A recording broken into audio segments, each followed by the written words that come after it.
క్రీస్తునందు ప్రేమైన సహోదరి సహోదరులకు యేసుక్రీస్తు నామములో శుభములు. దేవుని యొక్క నూతనమైన కృప మీకు కలుగునుగాక.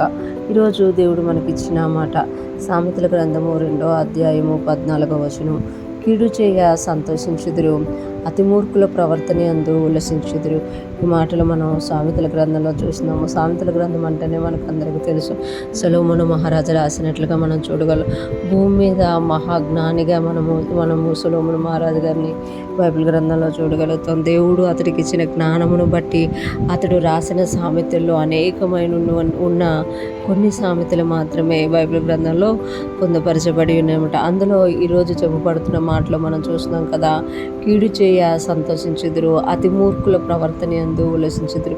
కీడు చేయ సంతోషించుదురట. ఎవరు మరి కీడు చేయ సంతోషిస్తున్నారు అని అంటే, ఎవరైతే భక్తి మార్గమును వదిలేస్తారో, ఎవరైతే దేవుణ్ణి వెతకడం మానేస్తారో, దేవునికి విరోధంగా జీవిస్తూ ఉంటారో అటువంటి వారంట దుష్టుల మార్గంలో వెళ్ళిపోతూ ఉంటారట. వాళ్ళకి కీడు చేయడము సంతోషకరం అంట. అంటే ఇతరులు చూసినప్పుడు వాళ్ళకి ఏదో ఒక విధంగా కీడు చేసినప్పుడు వీళ్ళకి ఆనందంగా ఉంటుంది.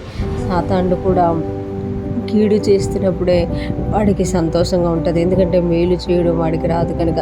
కీడు చేయ సంతోషించుదురు. కీడు చేయడంలో వాళ్ళు ఏం చేస్తుంటారట, సంతోషిస్తూ ఉంటారు. చాలామంది మనుషులు మనం చూస్తూ ఉంటాము, ఇతరులని ఏదో ఒక విషయంలో కించపరచడంలో, ఇతరులని దూషించడంలో, ఇతరులని తిరస్కరించడంలో, ఇతరులని తీర్పు తీర్చడంలో, ఇతరులని విమర్శించడంలో, అంటే అవతల చేసిన ఏదో ఒక పనిని విమర్శిస్తూ తీర్పు తీరుస్తూ కించపరుస్తూ ఉంటారన్నమాట.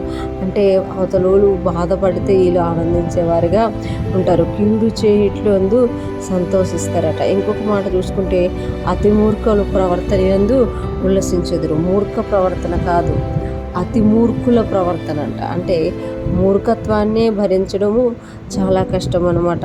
కానీ అతి మూర్ఖత్వాన్ని చూపిస్తారట. అంటే ఒక ఇరిటేటెడ్గా ఉంటారనమాట. దేవుల్లో లేని ప్రజలు ఎలాగుంటారు, దేవుడు లేని వారు ఎలా ఉంటారు అని అంటే, కీడు చేయడం విషయంలో సంతోషిస్తూ ఉంటారు. ఇంకొకటి అతి మూర్ఖుల ప్రవర్తన యందు ఉల్లసిస్తూ ఉంటారు. మూర్ఖత్వంగా చేస్తూ, మూర్ఖంగా మాట్లాడుతూ, మూర్ఖంగా ప్రవర్తిస్తూ, ఇదే కరెక్టు ఇదే అని వాదిస్తూ ఉంటారు అన్నమాట.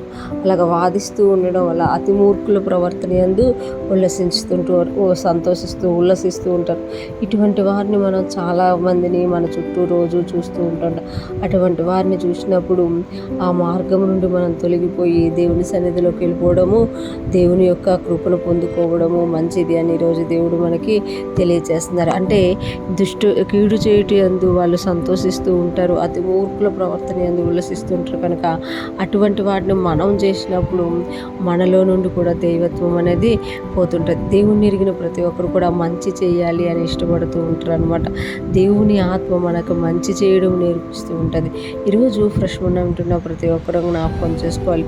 ఈ దుష్టులలాగా కీడు చేయడంలో సంతోషించడం, అతి మూర్ఖుల ప్రవర్తన యందు ఉల్లసించడం చేస్తున్నాము అని అంటే అది అంతా కూడా దేవునికి విరోధమైనది అని మనం గుర్తించామట.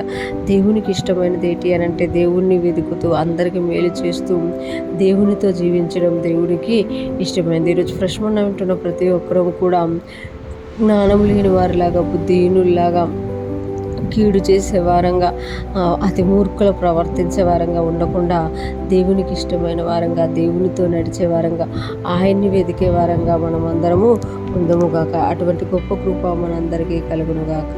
ఆమేన్.